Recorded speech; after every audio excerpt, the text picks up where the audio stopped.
Bem-vindos a um mundo onde o amor levou a caminhos sombrios e sem volta. Neste documentário, exploraremos as mentes de casais assassinos enquanto enfrentam a dura realidade das sentenças de prisão perpétua. Prepare-se para uma jornada perturbadora e chocante, onde a paixão se transforma em um pesadelo sem fim. Este é o lado obscuro do amor e a justiça que ele merece.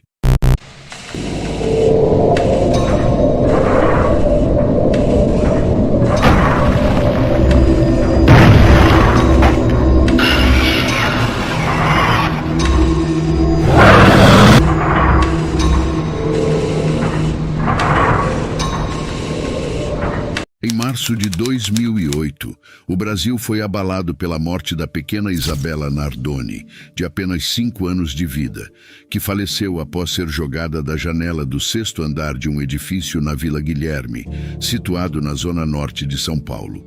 Aqui vemos Alexandre e Ana em entrevista para o Fantástico na época do caso. Como é que vocês estão se sentindo depois da morte da Isabella, uma morte tão trágica? Sofrendo muito. Com tudo, com o que a população fala a nosso respeito, com o pré-julgamento e pela própria população ter condenado a gente, sendo que nós somos totalmente inocentes. O pai de Isabella Nardoni, diante das câmeras e dos repórteres, escolheu cuidadosamente suas palavras. Nós somos uma família assim, eu e minha esposa Ana Carolina, como podemos dizer, uma família como qualquer uma outra. Entendeu? Somos muito apegados à família, a nossa família são todos unidos, né? E as nossas crianças, nossos filhos, tanto a Isabella quanto o Pietro, o Cauã, é tudo na nossa vida. Minha e da minha esposa, entendeu? Com certeza. E sempre foi feito tudo para nossas crianças, entendeu? Para nossos filhos. E o que faz para um sempre foi feito para todos. Nunca teve diferença entre nenhum dos três. Sempre. Tudo foi sempre igual para os três.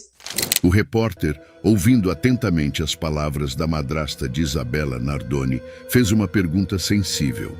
Vocês estão sendo acusados de um crime grave. Quer dizer, como é que é suportar essa acusação? Olha, tá muito difícil isso, porque sabendo como nós somos com nossos filhos, e a nossa família também, nossos amigos, sabendo como nós somos, a gente fomos sempre unidos, sempre se reunimos todos os finais de semana para estar almoçando todos juntos. A gente sempre foi muito família. Sempre fomos famílias, sempre almoçamos juntos, jantamos juntos, todos unidos, entendeu? Então, as pessoas estão falando algumas coisas que eles não conhecem como nós somos, entendeu? Eles sabem a nosso respeito através da mídia, que é tudo, não tem, tudo que fala a nosso respeito, a maioria das coisas são tudo inventados mesmo, porque ninguém conhece a nossa família a fundo, entendeu? Ninguém conhece como nós somos mesmo. No dia do tribunal, apenas 57 pessoas, fora os jornalistas, podem assistir ao julgamento dentro da sala de 300 metros quadrados. As câmeras foram proibidas. No centro da sala fica o juiz. Ao lado, o promotor responsável pela acusação de Francisco Cebrián. Do outro lado estão os réus, Alexandre Nardoni e Carolina Jatobá, acompanhados do advogado de defesa, Roberto Botival. Os réus ficam sentados de frente para os jurados. Ficam à escolha deles. O julgamento começou com 1 hora de atraso. Dos 40 convocados, 7 foram escolhidos, 4 mulheres e 3 homens. Nardoni respondeu à pergunta do juiz, do promotor responsável pela acusação e, por fim, do advogado que o defende. Durante 4 horas, ele tentou provar que é inocente, apontando erros na reconstrução do caso feita pela polícia. Quanto à posição em que entrou com a menina no apartamento antes da queda, ao responder à acusação, foi rápido e invasivo, mas firme ao negar a autoria do crime. No entanto, não conseguiu explicar ao promotor por que não socorreu a filha. Ele disse: "Não sei dizer porque ela estava no chão naquele momento. Quando caía em si, seu Lúcio dizia para não mexer nela." Ele afirmou ter recebido uma proposta de acordo para assumir sozinho a culpa e reclamou que foi humilhado e ameaçado por policiais que teriam atirado objetos contra ele. Aí começou a sessão de xingamentos. Ele só falava que estava ali para ajudar e que eles podiam até me bater, mas teriam que responder por isso. Já no meio da tarde, Ana Carolina Jatobá, esposa de Alexandre, começou a ser ouvida, emocionada. Ela contou aos jurados como foi o dia da morte da menina, reforçou que tinha Isabela como filha e que eram próximas. Porém, após investigações da polícia, a morte da menina foi determinada como um homicídio. Já em 2010, seu pai e a madrasta, Alexandre Nardoni e Ana Carolina Jatobá, foram condenados por seu assassinato. Alexandre Nardoni foi sentenciado a 31 anos e 1 mês de prisão em conexão ao crime, enquanto Ana Carolina Jatobá foi condenada a cumprir uma pena de 26 anos e 8 meses. Por Jeremy e Christine Moody, um casal casado com ligações a crenças neonazistas. Eles estavam diante do juiz para serem sentenciados e, apesar dos sorrisos, foram considerados culpados de homicídio de 1º grau por matar Charles Parker e sua esposa, Gretchen. O casal Moody escolheu Charles Parker, que não conheciam, depois de encontrar seu endereço em um registro de agressores sexuais. Suas crenças extremistas os levaram a acreditar que Deus queria que eles eliminassem todos os agressores sexuais. A polícia localizou os assassinos usando imagens de vigilância da casa dos Parker, assim como identificando as tatuagens de Jeremy, que incluíam as palavras skinhead em seu pescoço e white power em sua cabeça. No entanto, o choque real veio quando os Moody liberaram sua insanidade no tribunal. Durante o interrogatório, o casal admitiu sua culpa e foram ainda mais longe ao confessar seus crimes. Eles também revelaram às autoridades que tinham planos de matar mais agressores sexuais. O casal foi acusado de homicídio, sequestro e invasão. Agora era a vez dos Moody implorarem por perdão. Excelência, não há um dia que passe em que não lamente que isso tenha acontecido. Eu sei que o que fiz é um pecado e acredito que Deus me perdoou. Por favor, tenha misericórdia de Christine e de mim, para que ainda possamos ter a chance de envelhecer juntos, como marido e mulher.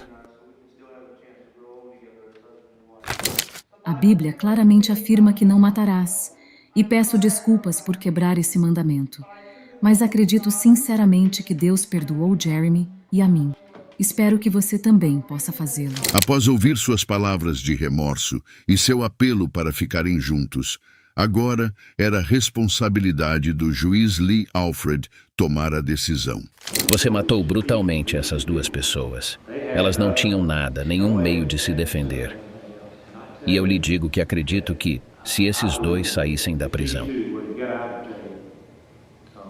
eu ficaria preocupado que eles fizessem exatamente a mesma coisa novamente.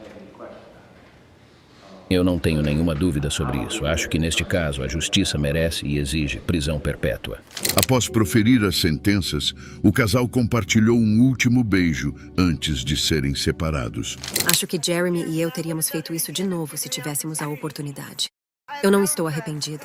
Acabar com aquele foi o melhor dia da minha vida. Um tribunal distante, em Cleveland, Ohio, outro trágico evento envolvendo a morte de uma criança estava prestes a ter sua sentença lida.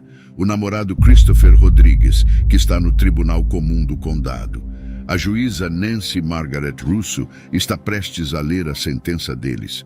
No entanto, o evento que os trouxe aqui aconteceu anos atrás, naquela fatídica noite em que Christopher levou o filho de 5 anos, que tinha necessidades especiais e estava inconsciente, para Larissa. Ela simplesmente deu um banho frio na criança e a colocou na cama. Tragicamente, no dia seguinte, a criança foi encontrada morta. No entanto, em vez de buscar ajuda ligando para o 911, o casal escolheu um curso de ação horripilante. Eles envolveram o corpo da criança em cobertores e sacos contendo bolinhas de naftalina e o enterraram no próprio quintal quase 2 meses depois. A polícia recebeu uma denúncia do irmão de Christopher, o que os levou à casa dos Rodrigues. A porta lateral estava aberta e ele não tinha certeza se alguém estava dentro. Um policial veio fazer perguntas. Nós recebemos uma ligação querendo que verifiquemos o bem-estar de uma criança de 5 anos. Larissa Rodrigues está preparada. Você tem um filho especial. Oh, Jordan? Sim, tenho. Quantos anos Jordan tem? Jordan acabou de fazer 5 anos. Onde está Jordan? Ele está com o pai. Você conhece algum número? Como entrar em contato com alguém que realmente vive no Texas?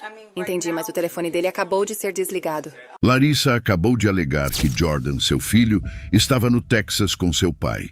No entanto, ela não pôde fornecer um número de telefone para contatá-los, e como se verificou, essa declaração era uma mentira no dia seguinte. A polícia retornou à cena e validou as informações fornecidas pelo irmão de Christopher Rodrigues. Ele havia informado à polícia que a criança estava enterrada no quintal. Basicamente, ele a enterrou e sua namorada enterrou uma criança no quintal. Se você achava que o casal teria remorso por seus crimes, está enganado, porque durante o julgamento as coisas ficaram ainda mais loucas. Após esses eventos, Larissa Rodrigues e seu namorado foram presos e acusados em tribunal. No entanto, eles fizeram um acordo judicial que resultou no arquivamento das acusações de assassinato e, em troca, se declararam culpados das acusações de homicídio culposo, agressão criminosa, 2 casos de pôr em perigo a vida de uma criança e abuso de um cadáver. De volta ao tribunal, a juíza Russo procede a sentenciar Larissa Rodrigues primeiro. O tribunal impôs a seguinte sentença. As contagens 1, 2 e 3 serão cumpridas consecutivamente e congruentes com a pena imposta na contagem 5 para uma pena total de 25 anos. Ela acabou de ser condenada a 25 anos de prisão. Mas antes de sentenciar Christopher Rodrigues, a juíza Russo tem algumas palavras. O que fazemos todos os dias é tão difícil, pois lidar com os horrores que são apresentados diante de nós e do Sr. Rodrigues, isso é um horror.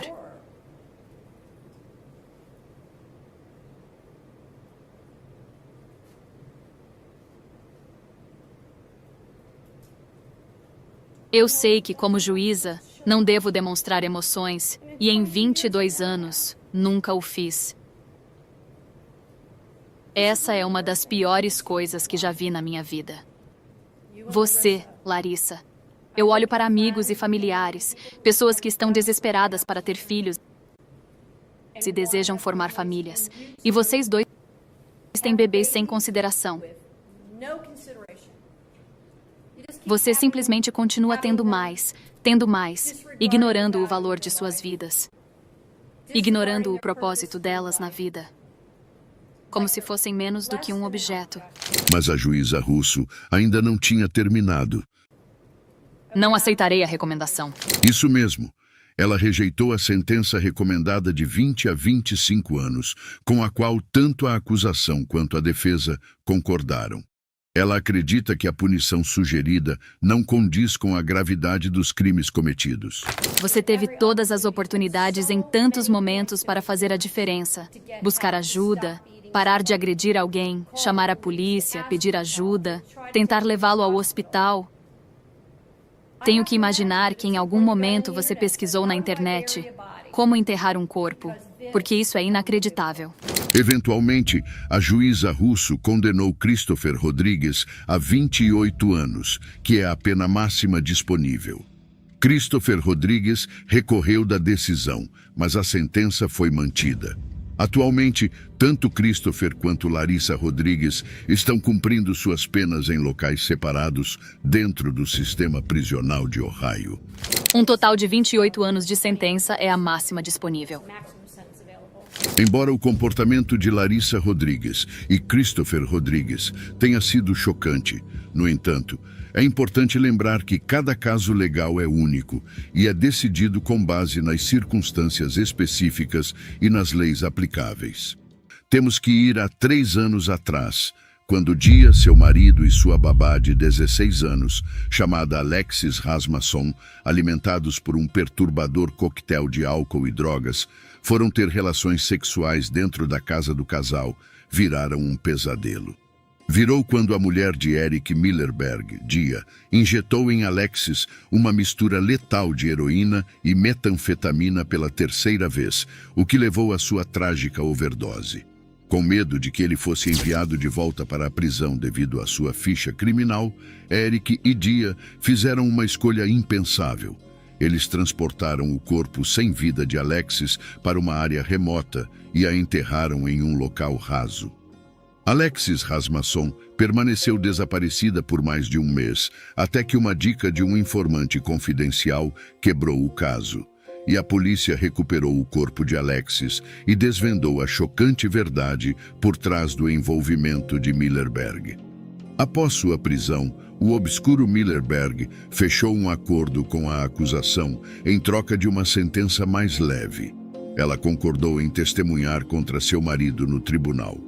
Dia se declarou culpada de múltiplas acusações, incluindo obstruir a justiça, adquirir ilegalmente medicamentos prescritos e profanar um corpo falecido. Durante sua sentença, Dia Millerberg dirigiu-se à família da vítima. Eu só quero dizer isso. Eu estou chocada e enojada com o que fiz. Eu machuquei sua família. De certa forma, eu não consigo consertar. Você está em minhas orações e eu espero um dia que você seja capaz de me perdoar e que Deus trará paz.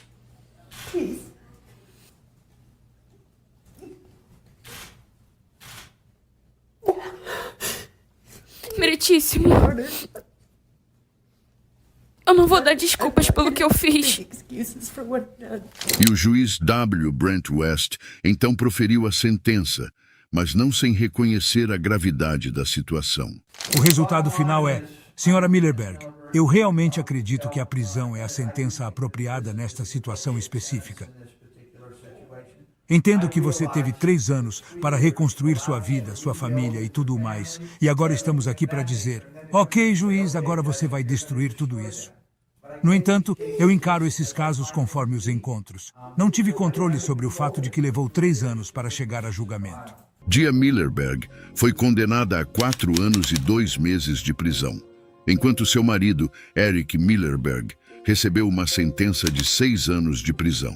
Este caso não se trata de um casal de assassinos, mas sim de um ex-casal, onde o namorado transformou a paixão em um terrível ato de violência, tirando a vida de sua ex-namorada. Martice Fuller, aos 15 anos, foi acusado de assassinato depois de invadir a casa de sua ex-namorada no condado de Kenosha, Wisconsin, armado com uma arma de fogo.